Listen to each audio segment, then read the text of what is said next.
deep, mysterious tone. Hello. Welcome to Phantom Homicide, the Hinterkaifeck murders. Okay, let's just get straight into it.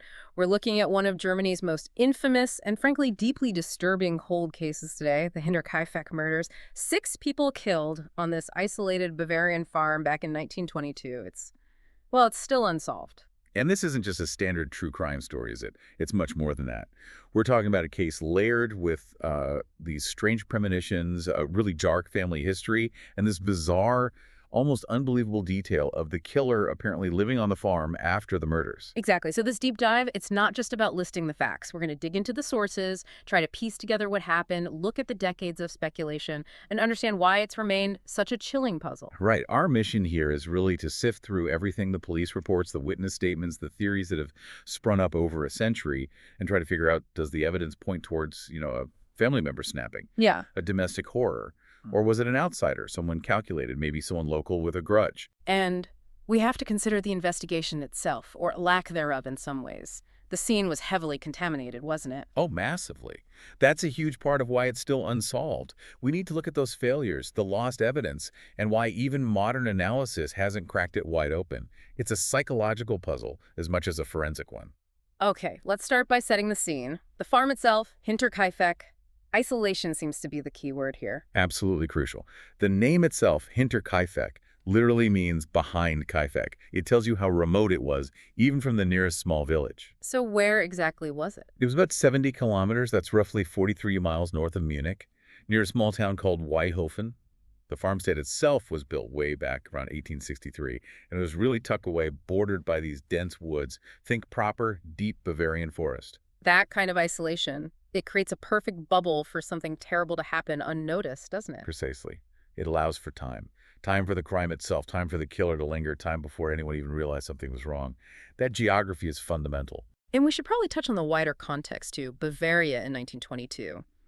It wasn't exactly peaceful. Not at all. That's a really important layer.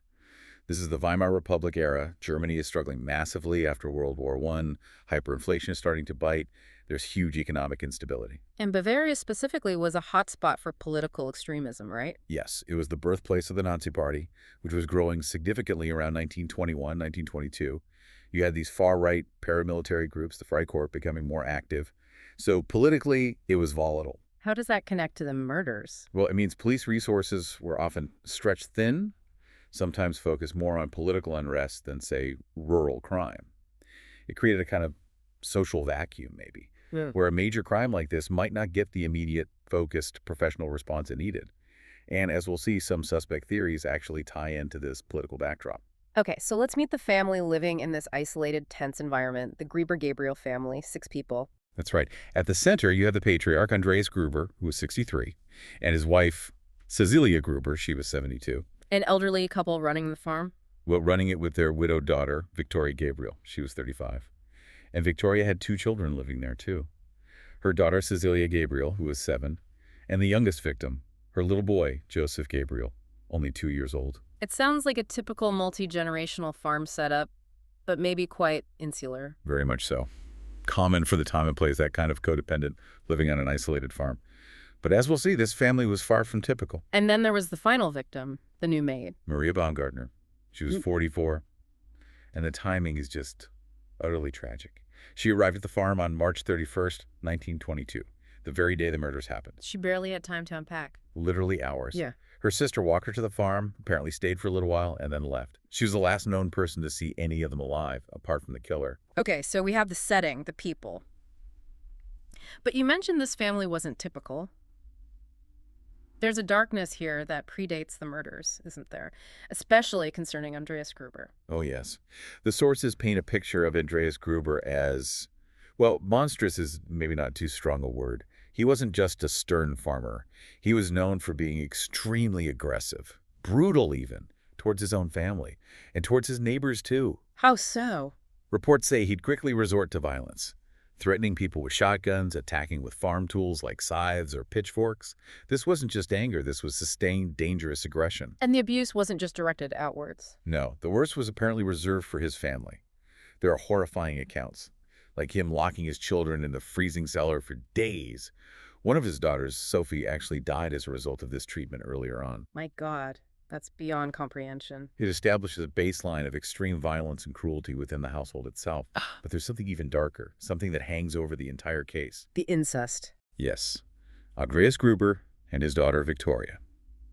They were actually convicted back in 1915 for an incestuous relationship. The court found it had been going on between 1907 and 1910. Convicted, so it was public knowledge. Yes, though perhaps whispered about more than openly discussed in that community. Andreas served a year in prison for it. Victoria served just 1 month. But the relationship, according to some sources, likely continued long after that conviction. Which brings us to the youngest victim, Josef. 2 years old. Victoria's husband, Carl Gabriel, was away at war. And reported killed in 1914. So Josef's paternity was immediately a source of intense local speculation. Was he the son of Andreas from this ongoing incestuous abuse, or was he the son of the neighbor Lorenz Schlittenbauer? Schlittenbauer. He comes up a lot in the story. Victoria had a relationship with him, too. Yes, after Schlittenbauer's own wife died in 1918, he and Victoria became involved. He was apparently quite attached to her, and potentially to young Joseph as well. So this creates a really toxic triangle. Andreas, Victoria, Schlittenbauer, with the paternity of Josef right in the middle. Exactly. And Schlittenbauer's actions around this are complex. He had actually filed a complaint back in 1919 accusing Andreas of continuing to abuse Victoria sexually. Okay, so he tried to intervene. Well, yes, but then he withdrew the complaint, only to bring it up again later when Andreas was on trial for something else. And there were rumors Schlittenbauer might have agreed to adopt Joseph or was being pressured for financial support. So you've got potential motives swirling around already. Abuse, control, jealousy, money, paternity. It's an incredibly volatile mix. Enough motive for Andreas to potentially erupt in violence, or for Schlittenbauer to feel threatened or possessive. It puts the insider theory right at the forefront. Before the murders themselves, though, there was this period of escalating dread. Strange things were happening at the farm. Yes, it's like the farm itself was trying to warn them. These unsettling events in the months and weeks leading up to March 31st. It started with the previous maid leaving. Right. 6 months before the murders, in September 1921, the maid, Kristen Reiger, quit. She told people it was because the farmhouse was haunted. She claimed she heard strange noises, footsteps in the attic. Haunted? Or was that maybe code for something else? That's the interpretation many have.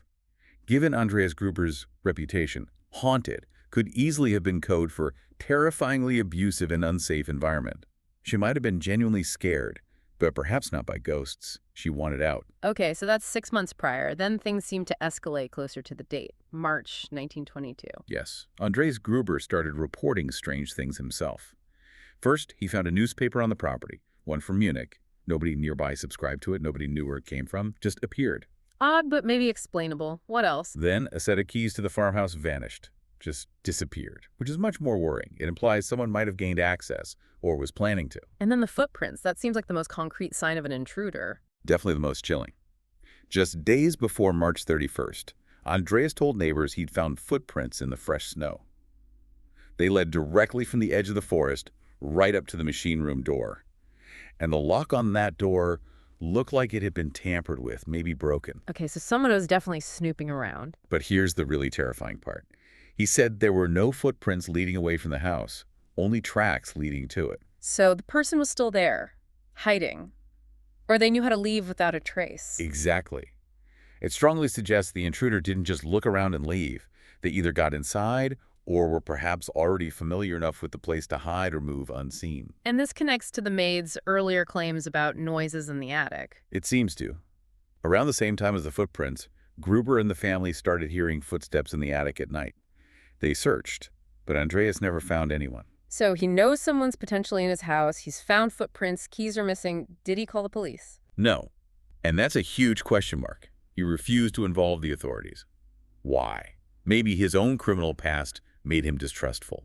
Maybe he thought he could handle it himself. Maybe he suspected who it was, perhaps a neighbor like Schlittenbauer, and didn't want official involvement in his messy affairs. His silence might have been fatal. It certainly seems that way.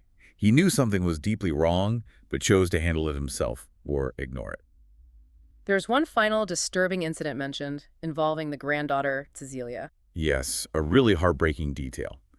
The day before the murders, March 30th, Little 7-year-old Cecilia apparently told a school friend that her mother, Victoria, had run away from the farm the night before. Run away. Why? After a massive, violent fight with her parents, Andreas and the elder Cecilia.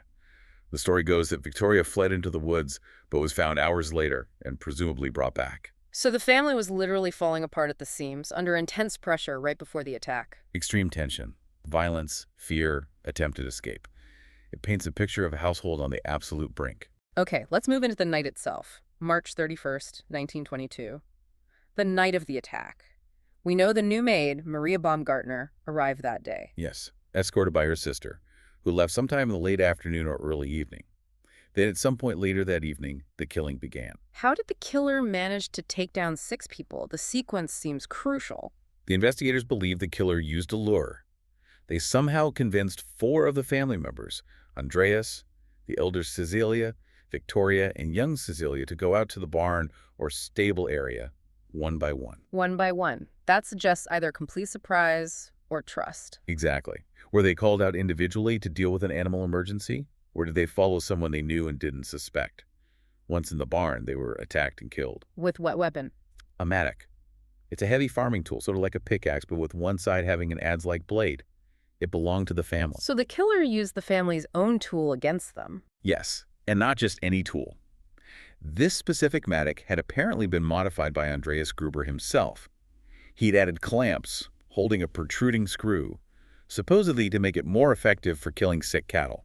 That detail feels significant. Using Andreas's own modified killing tool. Extremely. After killing the 4 in the barn, the perpetrator then went into the main house. To deal with the remaining 2. Correct. They killed the new maid, Maria Baumgartner, in her bedroom, and then 2-year-old Joseph in his bassinet. The same attic was used for all 6 murders. The autopsy findings, they reveal a lot about the nature of the attack, don't they? The level of violence. Immense brutality. All victims died from blunt force trauma to the head. But the pattern varies. How so? Cecilia Gruber, the 72-year-old wife, had 8 distinct impact wounds on the right side of her skull. Victoria, the 35-year-old daughter, had 9 blows, also to the right side of her head. 9 blows, that sounds like frenzy, like rage. It does. And significantly, Victoria also had strangulation marks on her neck. This suggests a particularly intense personal attack against her. Maybe an attempt to silence her or just extreme fury. It points away from a clean, efficient killing. What about the children? Little Joseph, the 2-year-old, died from a single, powerful blow to his skull while in his cot. Quick, brutal. And the 7-year-old, Celia, her injuries were complex. They were horrific and deeply disturbing. She had a mattock wound to her face, yes, but also her jaw was smashed, possibly with an iron band later found nearby in the hayloft. And a pocket knife was used to slit her throat. She was also found partially undressed. Dear God. It sounds like overkill, almost experimental cruelty. But the most terrible finding relates to her time of death. The forensic analysis at the time suggested young Cecilia didn't die instantly. She was likely alive for several hours after the initial attack. Alive for hours. Yes, lying there in the straw in the barn. The evidence for this was that she had apparently torn out clumps of her own hair, which is sometimes seen as an agonal response, a sign of prolonged suffering or stress before death. The killer must have known she was still alive. It seems unavoidable. If the killer remained on the premises, they likely knew. And they did nothing. Left her to die slowly. That level of detachment is chilling. And then there's Andreas Gruber, the patriarch. His death stands out, doesn't it? Completely. This is a key point for the theory that maybe he wasn't killed in the same way or by the same initial impulse. Unlike the multiple blows the women received, Andreas suffered only one major injury. Just one. How did he die? The finding was that he likely died from falling, or being pushed, onto the sharp tip of the heavy pickaxe, the mattock, which was found later in the animal feeding trough. This single injury severed his carotid artery. He would have bled out very quickly. So not the same frenzied attack. Could it have been an accident during a struggle? Or a more targeted single strike? Both are possible. Or it fits the theory that perhaps he was the initial killer of the others, and was then killed himself shortly afterward, perhaps surprised by someone else who arrived, maybe Schlittenbauer. His less frenzied death is a major anomaly. Okay, the murders happen on Friday night, March 31st, but the bodies aren't found until Tuesday, April 4th. That's right. 4 days of silence from the farm. And this is where the case enters truly weird territory. The evidence strongly suggests that the killer didn't just flee. They stayed. Stayed on the farm with the bodies. Yes, for potentially several days.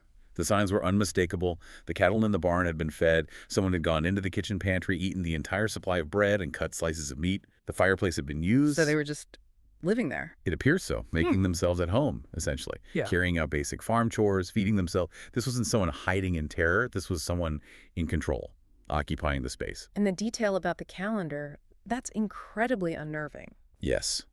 A wall calendar in the house showed the date as April 1st, meaning someone, presumably the killer, had torn off the page for March 31st. This is such a mundane domestic act, usually done by a family member first thing in the morning. So the killer is performing household routines, maintaining the illusion of normalcy. It suggests a disturbing level of composure, or perhaps a ritualistic need to control the environment, even after the massacre. It's one of the psychological quirks that makes this case so fascinatingly grim. During these days of silence, people did actually come by the farm, didn't they? But missed discovering the crime. Yes, missed opportunities. On Saturday, April 1st, the day after the murders, two coffee salesmen, Hans and Edward Swarovski, stopped by. They knocked, got no answer, noticed the machine room gate was open, but just shrugged and left. Okay, maybe understandable. What about later? On Tuesday morning, April 4th, a mechanic named Albert Hoffner arrived. He was scheduled to repair an engine on the farm. He waited around for about an hour, hoping Andreas would show up. He heard noises, the farm animals, the dog barking or whining, but saw no people. Did he just leave? No, he decided to just get on with the job. He spent 4.5 hours repairing the engine, presumably making quite a bit of noise himself, and still saw absolutely no one. Then he packed up and left.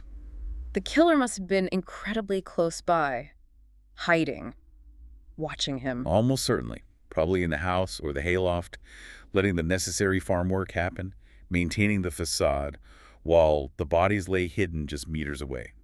The nerve required is staggering. So how are the bodies finally discovered? Later that same Tuesday afternoon, April 4th, the neighbor, Lorenz Schlittenbauer, started to get concerned. Maybe the kids hadn't shown up for school, maybe the silence was just too long. He sent his son and stepson over to check first. And they found nothing. They came back saying they hadn't seen anyone. So Schlittenbauer decided to go himself, bringing two other neighbors, Michael Pohl and Jacob Sigel, with him. Safety in numbers, perhaps. Perhaps. They went first to the barn. The gate was locked or secured, so they broke it open. And that's where they found them. Yes. Inside the barn, they found the bodies of Andreas, Cecilia Gruber, Victoria, and young Cecilia. They were stacked up, partially covered with hay, and an old wooden door had been placed over them. A clear attempt at concealment. What happened next? This is where Schlittenbauer's actions become critical, right? Absolutely. While the other two men presumably stayed by the barn, horrified, Schlittenbauer went to the main house. And here's the key detail. He apparently entered the house alone, and the sources state he unlocked the front door with a key. Wait, the key that Andreas Gruber had reported missing days before. That's the strong implication. How else would Schlittenbauer have a key to unlock the front door, which was presumably locked from the inside or outside? And why go in alone, knowing there'd been a massacre in the barn, unless he was looking for something specific or wasn't afraid of what he might find? What did he say he was doing? He later claimed he was looking for his potential son, Joseph. Inside the house, he found the remaining two victims.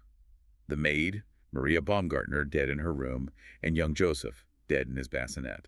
His lone entry and possession of a key that looks incredibly suspicious in hindsight. It's one of the foundational elements of the case against him. It suggests prior access, opportunity, and potentially involvement. And then the investigation begins. Or rather, descends into chaos. Pretty much. The initial investigation was led by Inspector Georg Reingruber from the Munich Police Department. But by the time they arrived, the scene was already compromised. Oh, badly. Terribly. Word spread fast in the small community.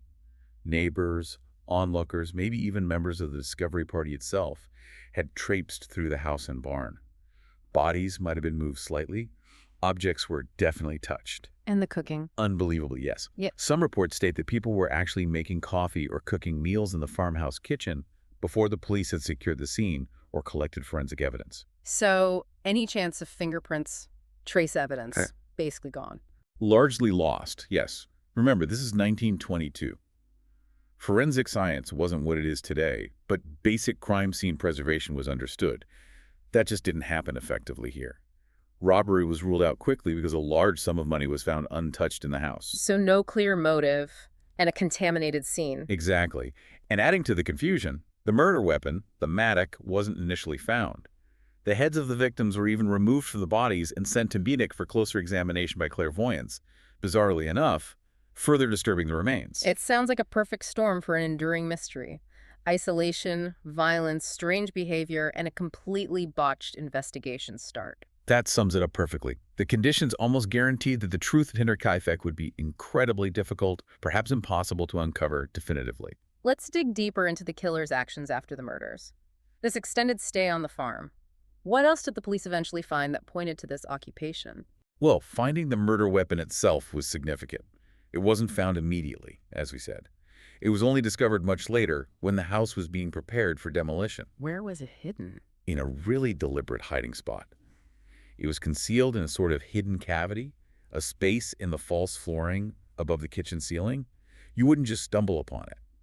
So the killer knew the house's structure intimately. It certainly suggests that. Hiding the primary murder weapon so carefully implies planning, knowledge of the building, and an intention to either retrieve it later or ensure it was never found, not the act of someone fleeing in panic. And the police found evidence of where the killer might have been staying during those days? Yes, the hayloft in the barn seems to have been the main hideout or living space. They found clear signs someone had been spending significant time up there. Like what kind of signs? Hay had been arranged, possibly to make a more comfortable sleeping area. More chillingly, some roof tiles had been removed or sifted. Creating a lookout. Precisely. A vantage point to watch the surrounding paths and fields to see if anyone was approaching the farm. They also found pieces of carpet laid down in certain areas. To muffle footsteps. That was the theory. To allow movement within the loft without alerting anyone who might be down below, like the mechanic, Albert Hoffner. And ropes were found attached to beams, possibly rigged as a quick escape route out of the loft if needed. It paints a picture of someone very cautious, very deliberate, settling in for a while. Absolutely. And there were more visceral signs, too. Remains of smoked meat, presumably taken from the pantry, were found up there, along with evidence of human defecation near the lookout spot. So they were eating, sleeping, watching, practically living in the barn above the crime scene. For potentially 3 days. It reinforces that idea of occupation, of control, rather than just hiding. Were there any witness accounts from those intervening days that might have actually been sightings of the killer? There were a couple of intriguing, though unconcerned, reports. One farmer, Simon Reislander, claimed something very specific. He said that very early on the morning of April 1st, around 3 a.m., just hours after the murders likely concluded, Yes. he saw two figures lurking at the edge of the forest near the Hinterkaifeck farm. He said when they noticed him, they immediately turned their faces away to avoid being seen. Two figures. An accomplice. Or just shadows. Impossible to say for sure. But if true, it suggests activity around the farm continued right after the killings and involved more than one person, perhaps, acting suspiciously. And there was another sighting, the night after the murders, the artisan who smelled something burning. Right. Michael Pluckel. He was passing by the farm on the night of April 1st. He noticed that the oven in the farmhouse had been lit and was giving off heat, which seemed strange given the silence. Okay. Then someone came out towards him carrying a lantern. The light blinded him, so he couldn't see their face clearly. But he distinctly noticed a foul, disgusting smell coming from the chimney smoke. He described it as being like burnt rags. Burnt rags. Could the killer have been burning bloody clothing, destroying evidence? That's the immediate suspicion. Burning clothes, maybe other items connected to the crime in the house's own oven. It would explain the heat and the horrible smell. But incredibly, this potential lead, the smell, the oven activity, was apparently never seriously investigated by the police at the time. Another missed opportunity. Just astounding. It really is. These little details, the sightings, the smells, they add layers to the mystery, but also frustration at what might have been discovered if followed up. And the case continued to haunt the area for years, didn't it? There was that strange incident in 1927. Yeah, a bizarre little coda.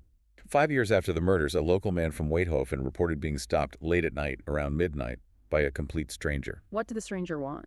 He started asking questions about the Hinterkaifeck murders. Then suddenly he shouted out, "I am the murderer," and immediately turned and ran off into the woods, disappearing completely. Was he ever identified? Never. Was it the actual killer, tormented by guilt? Or just some disturbed individual playing on the local fear and legend? We'll never know, but it shows how deeply the crime embedded itself in the local psyche. Okay, let's move into the main event, the suspects. Given everything we've discussed, the family dynamics, the killer's behavior, who are the main people the police and later theorists focused on, let's start with suspect A, Lorenz Schlittenbauer. He's almost always suspect number one, isn't he? The neighbor, Victoria's lover, the potential father of Joseph, the motives are right there. What were the specific motives attributed to him? Primarily, the relationship with Victoria and the paternity of Joseph. Was he being pressured for money, for child support? Did Victoria reject him? Did he discover something about Andreas's continued abuse that pushed him over the edge? Or was it simple jealousy and possessiveness? And his actions on the day of discovery are just riddled with suspicion. Absolutely. Breaking the barn gate. Okay, maybe understandable in the circumstances. But then unlocking the front door with a key he shouldn't have had. Entering the house alone after finding 4 bodies. It screams of having something to hide or a specific agenda. Like needing to ensure Joseph, his potential son, was dead? Right. Or retrieving something? Or even planting something. His solo entry contaminates his own testimony about what he found and when. Plus, his presence, along with the others, contributed significantly to the general contamination of the entire crime scene. But the most damning thing seems to be that comment he made years later, in 1925. That's the piece that really sticks. He was seen hanging around the site where the farm had been demolished. And he reportedly said something about how the killer's attempt to bury the bodies in the barn was hampered because the ground was frozen. How could he possibly know the killer tried to bury them, let alone that frozen ground was the reason they stopped? Exactly. That detail of the attempted burial wasn't public knowledge. It suggests intimate, first-hand knowledge of the killer's actions and intentions immediately after the crime. His explanation later was that it was just an educated guess, but it sounds incredibly specific. Did he face charges? He was investigated intensely, yes, but never formally charged with the murders. Interestingly, though, he spent years fighting back against the rumors. He successfully sued several people for slander for calling him the Hinterkaifeck murderer. Which could be seen either way, right? An innocent man defending his name, or a guilty man desperately trying to control the narrative. Precisely. His actions are consistently ambiguous. Okay, let's pivot to suspect B. The theory that Andreas Gruber himself was the initial killer. The family annihilator scenario. This theory has gained traction because it explains some key inconsistencies. First, Gruber's known personality. Extremely violent, abusive, controlling. A history of incest and brutality. He certainly fits the profile of someone capable of snapping in a rage. And the specific violence against Victoria, the 9 blows, the strangulation could fit a scenario where he discovered something devastating. Like confirmation he wasn't Joseph's father. Or rage about her attempt to flee. Yes, the intensity directed at Victoria seems personal. And the murder weapon, the mattock he himself modified for killing, using that weapon points psychologically back towards him.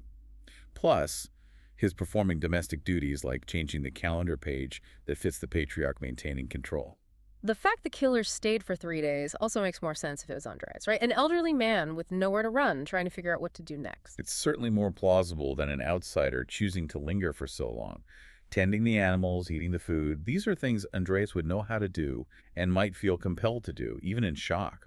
But the major issue with this theory is, well, Andreas ended up dead too, and his injuries were different. Exactly. That single quick-killing injury doesn't fit the frenzy pattern. So the theory posits a 2-stage event. Stage 1.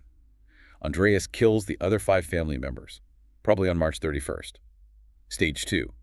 Someone else arrives, discovers the massacre, and kills Andreas, perhaps on April 1st. And who would that second killer be? Schlittenbauer is the prime candidate again. He discovers what Andreas has done, perhaps finds Victoria and his potential son dead, and kills Andreas in revenge or a confrontation. Finding Andreas in his night clothes suggests he might have been resting or caught by surprise. This murder and counter-murder idea, it does tie up a lot of loose ends. It elegantly explains the differing injury patterns, the killer staying on the farm, and incorporates Schlittenbauer's suspicious behavior without making him the sole perpetrator of the initial massacre. It feels complex, but weirdly logical given the facts. Okay, suspect C. Carl Gabriel, Victoria's husband, supposedly killed in World War I. Why does he even remain a suspect? Mostly because his body was never recovered. He was reported killed in action in France in December 1914, and other soldiers apparently identified his body at the time, but it was never returned home. That tiny sliver of uncertainty allowed speculation to fester. What was the theory? That he wasn't dead and came back for revenge? Essentially, yes. Maybe he found out about the incest or Victoria's relationship with Schlittenbauer or the birth of Joseph. The sheer brutality could be interpreted as a crime of passion by a betrayed husband. He knew the farm, knew the family. And there were those strange reports much later, after World War II. Yeah, that fueled the theory for a while. Some German POWs returning from Soviet captivity claimed they were helped by a German-speaking Soviet officer who boasted about being the Hinterkaifeck murderer. And they thought this could be Karl Gabriel. Because Gabriel had apparently once expressed a desire to go to Russia if he survived the war. It's a pretty wild theory. Connecting a boast from a potential Soviet officer decades later back to Karl Gabriel requires enormous leaps of faith. The credibility is generally considered very low now. Right, it's like a stretch. What about more conventional criminal suspects, like local burglars? Suspect D, the Bichler and Thaler brothers. These were more grounded possibilities. The former maid, Crescens Reiger, actually voiced her suspicions about two brothers, Anton and Karl Bichler. Why them? Anton Bichler knew the farm layout well. And crucially, Reiger noted that the family's usually aggressive farm dog never barked at Anton, suggesting he was familiar to the dog, perhaps a frequent visitor or worker. Anton also allegedly made a disturbing comment once. The family ought to be dead. Ominous. And who is George Siegel, mentioned alongside them? He's a former farmhand who worked for the Grubers. He would have known about the family's rumored wealth, and Reiger claimed he had actually carved the handle for the murder weapon, the Matic. That intimate connection to the weapon is certainly suspicious. Then there were the Thaler brothers. Joseph and Andreas Thaler. They were known petty criminals in the area, involved in minor burglaries. Joseph Thaler reportedly knew the layout of the house, even which rooms people slept in, and had apparently talked about the Grubers having a lot of money hidden somewhere on the farm. So, motive, robbery, though money was left behind, and opportunity. Yes, but does the profile fit? Petty burglars escalating to a frenzied massacre of 6 people, including children, and then staying for days. It seems less likely than a crime driven by personal rage or revenge. Okay, moving outwards again. Suspect E. Adolf Gump. This connects back to that political instability you mentioned earlier. Exactly. Gump was linked to the Freikorps Oberland, one of those right-wing paramilitary groups active in Bavaria at the time. These groups were known for violence and operated somewhat outside the law. Gump himself had already been accused of murder during political violence in Upper Silesia. So, a known violent offender potentially operating in the area. What specifically links him to Hinterkaifeck? The main link is deathbed testimony from his own sister, Crescentia Mayer. Years later, she claimed that her brothers, Adolf and Anton Gump, were the ones who committed the Hinterkaifeck murders. A deathbed confession from the sister. That's powerful. It is, though still hearsay. Adolf Gump died in 1944 during World War II. The police did investigate his brother Anton based on the sister's claim, but the case against him was eventually dropped in 1954 due to insufficient proof. Still, the possibility of politically motivated violence, or just ruthless killers associated with these groups, remains a plausible outsider theory. Finally, suspect F. Paul Mueller. This is the serial killer theory, connecting Hinterkaifeck to crimes even further afield. Yeah, this is more speculative, based on pattern matching. The author Bill James suggested a possible link to a man named Paul Mueller. Mueller was a German immigrant to the U.S. and was a suspect in a family massacre in Massachusetts way back in 1898. So the idea is he came back to Germany and continued killing. James theorized Mueller might have returned to Germany by 1912 and could potentially be responsible for Hinterkaifeck and possibly other unsolved crimes like the Villisca axe murders in the U.S., though timelines make that part tricky. What are the similarities? They are striking, admittedly. Slaughter of an entire family in an isolated rural home. Use of a readily available blunt farm tool, a pickaxe or similar weapon. The killer moving and sometimes stacking or covering the bodies. And critically, robbery not being the primary motive. It fits a certain profile of family annihilation that was happening then. It does, but it relies entirely on circumstantial similarities and a very speculative timeline for Mueller's movements. There's zero direct evidence placing Mueller anywhere near Hinterkaifeck in 1922. It's an interesting theory for understanding patterns, but probably not the solution here. So many potential suspects, from the closest neighbor to international serial killers. It's dizzying, but ultimately the case remains frozen. Let's talk about the legacy. The farm itself didn't stand for long, did it? No, less than a year after the murders, in 1923, the entire farmstead was demolished, torn down completely. Why so quickly? Primarily, the local community wanted it gone. It was a horrifying reminder of the violence that had happened there. a stain on the landscape they wanted removed. But from an investigative standpoint, it was a disaster. Because any evidence missed initially was now permanently gone? Exactly. Anything hidden in the walls, under the floors, buried nearby, Yeah. completely obliterated. Today, all that remains is a small memorial shrine, the Hinterkaifeck Andachtstätte, marking the spot where the farm once stood. And the official investigation timeline. The case files remained open for decades with sporadic activity, but it was officially closed in 1955. The very last recorded interrogations related to the case took place as recently as 1986, remarkably, but nothing came of them. What about modern attempts to solve it? That 2007 Police Academy review sounds fascinating. It was a significant effort. A group of 15 students at the First and Philbrook Police Academy were given the entire case file and tasked with re-examining it using modern investigative techniques and profiling methods. What did they conclude? Did they find flaws in the original investigation? They actually confirmed that the original 1922 investigators were quite meticulous in terms of gathering statements and documenting what they found. The paperwork was extensive. However, they strongly criticized the almost total lack of professional forensic work at the scene itself. Like the failure to secure the scene we discussed? Fingerprints. Precisely. No systematic collection of fingerprints, inadequate preservation of potential trace evidence. The contamination issue was seen as the single biggest failing, essentially making a modern forensic resolution impossible based on the original evidence collected. But the most tantalizing part of their review was their conclusion about a suspect, right? Yes, this caused quite a stir. The students' final report stated that after reviewing all the evidence independently, they had all reached a consensus. They agreed on who the most likely perpetrator was. They named someone. No. And this is the crucial part. They deliberately chose not to name the suspect in their final report. Why withhold the name? They stated it was out of respect and consideration for any living descendants of that suspect.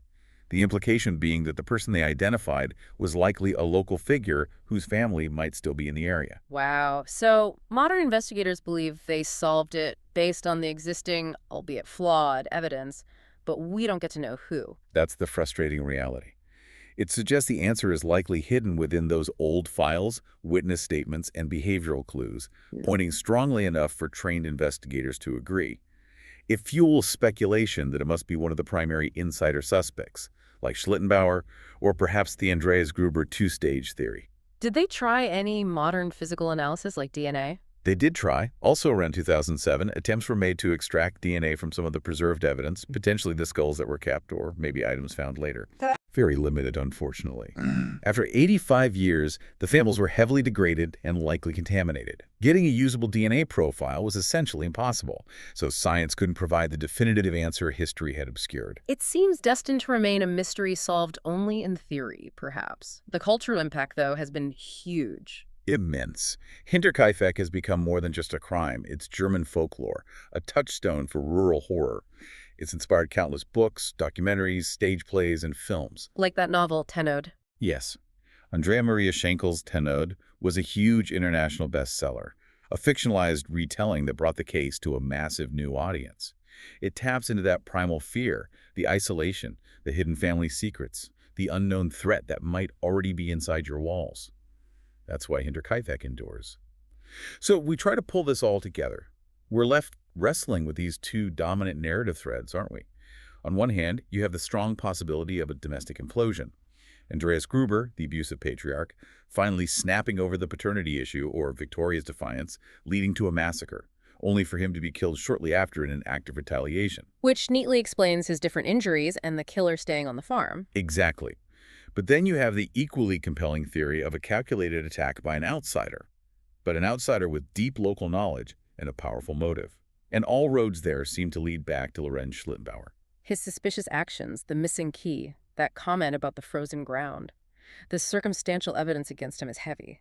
It is. The tragedy is that the catastrophic contamination of the crime scene back in 1922 makes it virtually impossible to definitively prove either theory over the other based on hard physical evidence. We're left weighing probabilities based on motive, behavior, and decades-old testimony. It really leaves you with this final, deeply unsettling thought. It's not just who did it. The truly haunting question, the one that burrows under your skin, is why the killer stayed. For 3 days, living among the bodies. Was it purely pragmatic, hiding, waiting for the right moment to escape? Or was it something else? Was it an act of profound control, a psychological need to inhabit the space, to continue the victim's routines, feeding the animals, eating their food, changing the calendar as a final, terrifying assertion of dominance over them, even in death? That prolonged, almost domestic occupation. It's a level of psychological horror that science struggles to explain. It's what makes Hinterkaifeck more than just an unsolved case. It's a glimpse into something truly dark about human capability. Okay, so we hope you liked our today's discussion. For more such discussions, subscribe to our channel, Phantom Homicide.